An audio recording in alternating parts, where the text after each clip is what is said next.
उसने कत्ल तो नहीं छोड़ा लेकिन कत्ल की अदा बदल दी है। आवाम को जोहार, सलाम, नमस्कार। लाइव इंडियन गार्ड से मैं मल्लिका।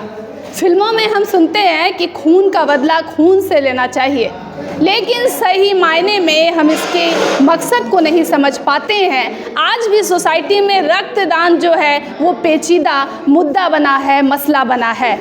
लोग चाहते तो हैं सबकी मदद करना, लेकिन जब भी बात आती है ब्लड डोनेट करने की तो भागने लगते हैं। मेरे साथ डॉक्टर साहब हैं। वैसे डॉक्टर साहब बड़े यंग हैं, लेकिन आज जो है सभी लोगों का क्लास लगाने वाले हैं और बताएंगे कि रक्तदान की ज़रूरत क्यों पड़ती है और रक्तदान करके हमें क्या हासिल होता है। जोहार सर। हाँ, जोहार जोहार। क्या नाम है आपका? नाम मेरा संजय राज है। तो मतलब इतनी कम उम्र में भी डॉक्टर बन सकते हैं? डॉक्टर हम नहीं हैं, एक्चुअली हम टेक्नीशियन हैं। टेक्नीशियन है? हाँ। लेकिन आज जो है आप एकदम एप्रॉन वगैरह पहन कर आए हैं, काम करने वाले, बहुत नेक काम के लिए आए हैं। हाँ, ये एक तरह से नेक काम है, क्योंकि इसके ब्लड डोनेट होता है जो दूसरे का जान बचा सकता है। ये एक तरह से नेक काम है सर। लेकिन आज भी सोसाइटी में जो लोग हैं, जब भी ब्लड देने की बात आती है बहुत डर जाते हैं। उनको लगता है अगर हम 1 यूनिट ब्लड दे देंगे हमें ही कुछ हो जाएगा। इस डर को भगाया कैसे जाए, हटाया कैसे जाए? देखिए, इसमें मेन चीज़ है ना, लोगों में जागरूक नहीं है। अभी हम अगर बात करें सिटी एरिया में, वहाँ पर लोग थोड़ा थोड़ा जागरूक हो चुका है। जैसे रांची में देखेंगे, बड़े बड़े सिटी में देखेंगे, शहरों में देखेंगे तो वहाँ पर लोग जागरूक हो गया है। लेकिन गाँव भर में लोग के मन में भ्रमित है कि ब्लड डोनेट करेंगे तो बीमार हो जाएंगे, तो बेहोश हो जाएंगे। उस टाइप का मतलब लोगों में दिमाग में चलता है और लोग उसको फैला के रखा है कि बेटा मेरा बेटा ब्लड देगा तो बेहोश हो जाएगा, बेटा मत दो ऐसा। लेकिन ऐसा एक्चुअली होता कुछ नहीं है। 1 यूनिट ब्लड डोनेट होता है जो कि 350 ml होता है। उतना ब्लड अगर कोई भी इंसान डोनेट करेगा, डोनेट करने के बाद सारा काम कर सकते हैं, कोई भी दिक्कत नहीं होगा। हम लोग डोनेट करके क्रिकेट खेलते हैं, कोई भी दिक्कत नहीं होता है। लेकिन जिस हाथ से सिर्फ डोनेशन होगा उसमें ज़्यादा हैवी वेट नहीं करना है, ज़्यादा हैवी वर्क नहीं करना है, बाकी कोई भी दिक्कत नहीं होता है। आप डेली रूटीन फॉलो कर सकते हैं। हाँ, बाकी आप सारा चीज़ कर सकते हैं। जो अगर जिम वगैरह जाते हैं तो सिर्फ एक दिन जिम नहीं जा सकते हैं, फिर नेक्स्ट दिन से फिर कंटिन्यू वो कर सकते हैं, उसमें कोई दिक्कत नहीं है। सर, झारखंड में अभी जो है थोड़ा सा पॉलिटिकल हेरफेर दिख रहा है। एक एग्रेसिव नेता टाइगर जयराम महतो जो है डुमरी के विधायक बन गए हैं। उनकी एनर्जी को देखकर अन्य लोग कहते हैं कि इतना ताकत उनमें आता कैसे है। आपको क्या लगता है वो कोई खास डाइट लेते हैं या फिर नेचुरल खान पान के कारण इतने जो है एनर्जेटिक हैं?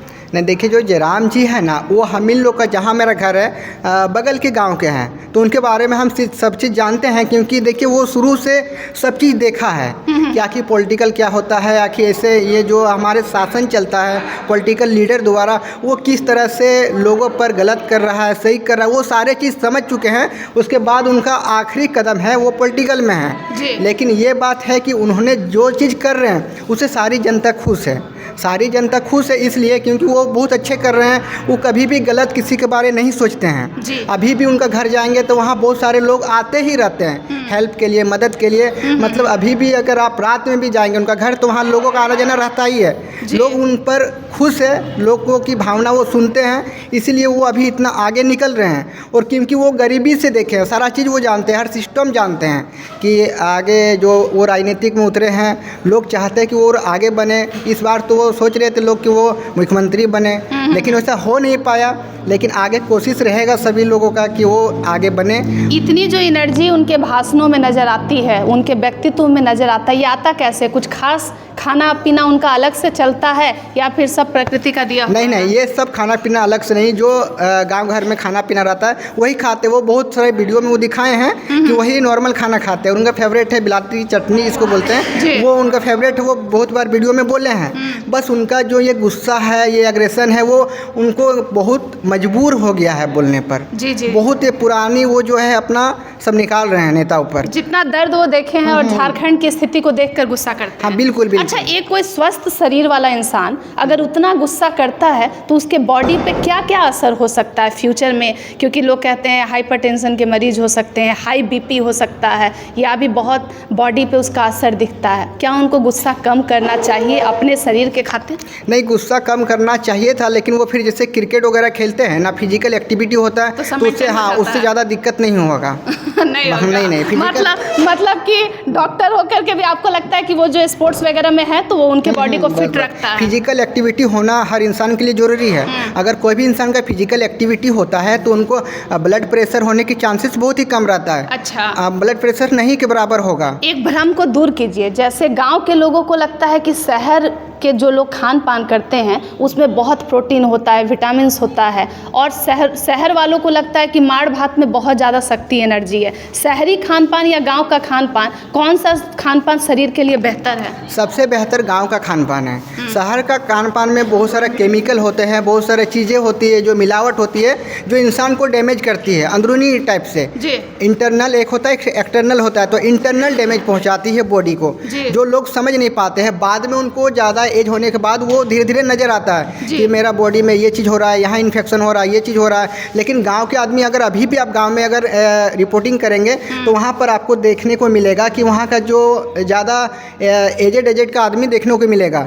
70 साल, 80 साल, 90 साल के आदमी आपको मिलेगा, बुजुर्ग मिलेगा वहाँ पर। लेकिन शहर में आप राउंड कीजिएगा तो शहर में मिलेगा कि 70 साल का अभव है तो उनका ये बीमारी है, तो वो शुगर है, पेशेंट है, तो वो ये चीज़ है, वो चीज़ है। मतलब कुछ ना कुछ उनके बॉडी में मिलेगा ही, इन्फेक्शन मिलेगा। ब्लड कौन कौन डोनेट नहीं कर सकते हैं? देखिए, ब्लड जिनका अगर ओपन हार्ट सर्जरी हुआ है वो परवानगी डेफर है, वो कभी नहीं कर सकते हैं।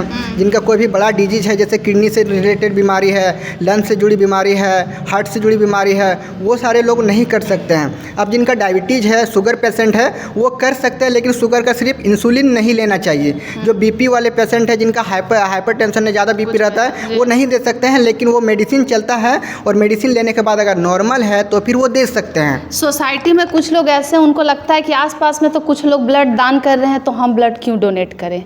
ये सब जो माइंड में लोगों का अजीबोगरीब थॉट चलता है, इसको किस तरीके से अवेयरनेस फैलाया जाए कि ज़्यादा से ज़्यादा लोग जो हैं ब्लड डोनेट करें? देखिए, ब्लड जो डोनेट होता है तो आदमी में जो है ना कि उन लोग चाहते हैं कि ऐसा हो जाएगा, वैसा हो जाएगा।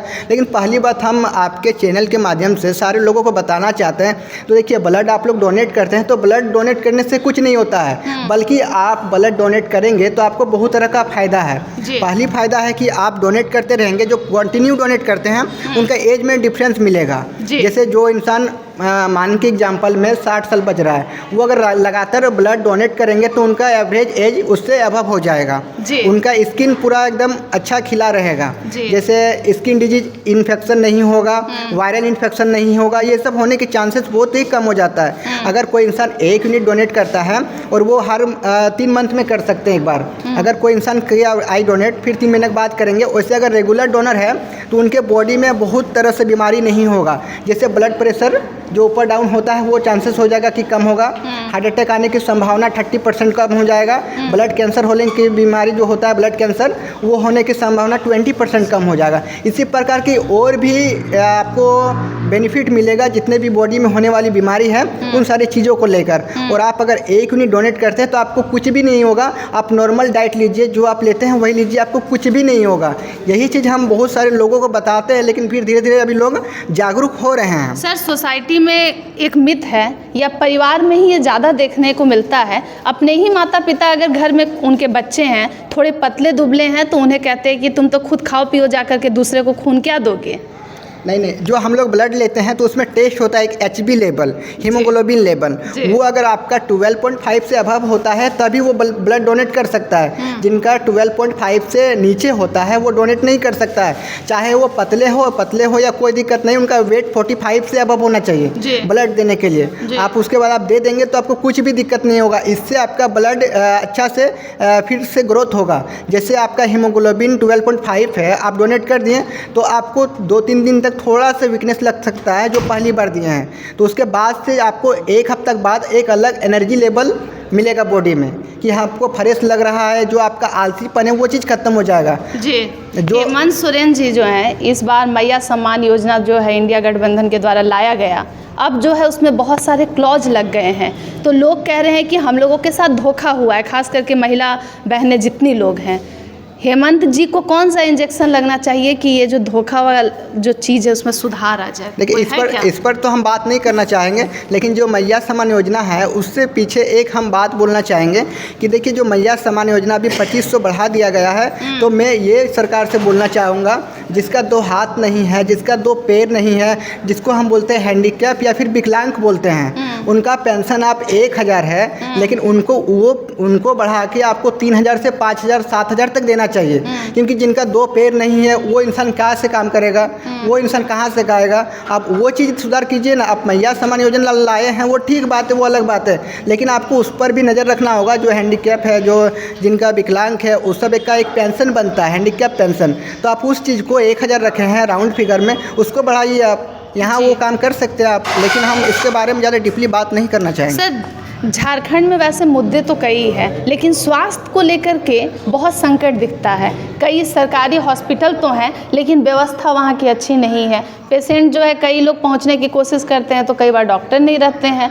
तो ये सारी जो चीज़ है, तो घर में अगर कोई छोटी मोटी समस्या आती है तो जो लोग घर में प्राथमिक उपचार खुद ही करते हैं, जैसे कुछ सिर में दर्द है, कुछ है, तो खुद ही तेल लगा लेना हो गया, घरेलू उपाय क्या सुरक्षित होता है?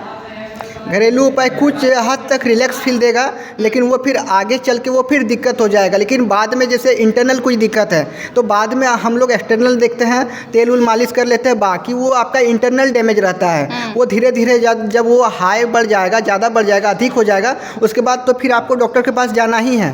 तो अगर आपको थोड़ा सा भी कुछ होता है तो फिर डॉक्टर का सलाह लीजिए। अगर 1-2 टैबलेट ले लीजिए, जो जनरल पैरासीटामोल अगर कुछ ऐसा लेते हैं, उसके बाद 1-2 लीजिए। अगर नहीं उसमें कंट्रोल होता है तो उसके बावजूद आप एक बार डॉक्टर से दिखा लीजिए। ब्लड डोनेट आपने तो बहुत बार देखा होगा कई लोगों को कि आपके सामने उन्होंने ब्लड डोनेट किया हो। कोई अजीबोगरीब वाकया याद है कि पेशेंट मरीज जो है या कोई भी आए हैं ब्लड डोनेट करने और वो भागने लगे डर कर, इंजेक्शन देखकर? ऐसा कभी कुछ हुआ या चिल्लाने हाँ, लगे? वैसा होता है। हम बहुत बार डोनेट लिए हैं, लगभग 50-60 एक दिन में कैंप जब होता है तो 50-60-200 तक होता है। सबसे ज़्यादा ब्लड डोनेट होता है जमशेदपुर में। वहाँ पर एक कैंप हम लोग जाते हैं तो वहाँ से 200-250 आदमी डोनेट करता है। तो वहाँ पर जो लोगों पर जागरूक है वो बहुत मस्त है, बहुत अच्छा है। लेकिन हम जो बोल रहे हैं कि जो आदमी जो आता है डर जाता है 1-2 को, तो फिर उनको समझाते हैं कि कुछ नहीं होगा और दर्द नहीं होता है, बस थोड़ा सा लगता है। जिस प्रकार एक कांटा चुभता है ना, बस वैसा ही उसके बाद से थोड़ा सा लगता है, उसके बाद फिर जब अंदर चल जाएगा नीडल, उसके बाद से दर्द नहीं होता है। आपने तो रिकॉर्ड देखा है, महिलाएं या पुरुष सबसे ज़्यादा ब्लड डोनेट करने वाले संख्या किनकी है? पुरुषों की है, क्योंकि महिलाओं की थोड़ा हीमोग्लोबिन में प्रॉब्लम होता है, तो इसलिए क्या होता है कि उन लोग का 12.5 से कम हो जाता है। तो 12.5 से जिनका कम होता है तो फिर वो डोनेट नहीं कर सकते हैं, फिर उनको थोड़ा डाइट उट लेना पड़ेगा। अच्छा, तो महिलाओं को अच्छे से डाइट लेना चाहिए। हाँ, बस अच्छे से डाइट लेना पड़ेगा, आयरन का टेबलेट। अच्छा, अंतिम सवाल है, ठीक है? एक महिलाओं को कहा जाता है कि वो अपने हस्बैंड का खून पी लेती है, सच है क्या? आज तो हम लोग आए ही हैं ब्लड डोनेशन के, आप लोग शिविर लगाए हैं, इतना बड़ा इल्ज़ाम लगा दिया जाता है, और अगर वो खून पीती है तो फिर उनका खून बढ़ क्यों नहीं रहा है सर? नहीं, वो आप उस पर हम बात नहीं करना चाहेंगे। मतलब बच के भागना है? नहीं, वो जो है वो कहावत है या फिर जो आप बोल रहे हैं वो उस पर हम ज़्यादा डीपली में नहीं जाना चाहेंगे। अच्छा, मैरिड नहीं है इसीलिए नहीं बोलना चाहेंगे ना? नहीं, हाँ, वो भी आप समझ लीजिए, लेकिन सब क्या फ्यूचर में होने वाली वाइफ सुन लेगी तो बाद में इसी वीडियो नहीं, वैसा बात नहीं है। अच्छा, खुद से बताइए ना एक बार जरा सा सोचकर, महिलाएं क्या सच में खून पीती हैं? इतना बड़ा कलंक इल्जाम लेकर? नहीं, महिलाएं खून नहीं पीती है। नहीं, मच्छर ही ज़्यादा खून पीते हैं ना? मच्छर ज़्यादा पीते हैं। चलिए, धन्यवाद। आप देख रहे हैं कम उम्र के डॉक्टर साहब मिल गए हैं, वर्षों से एक्सपीरियंस रहा है, लेकिन ब्लड डोनेशन जो है एक सीरियस इशू है। हम डर के मारे, भय के कारण खुद तो ब्लड डोनेट नहीं करते, साथियों को भी भड़का देते हैं। आपके सहयोग से कई लोगों की जान बच सकती है, कई लोग हमारे बीच से बिछड़ जाते हैं, हमें उन्हें बचाने की ज़रूरत है। अन्य खबरों के लिए कहीं और मत जाइए, जुड़ जाइए लाइव इंडियन गार्ड के साथ।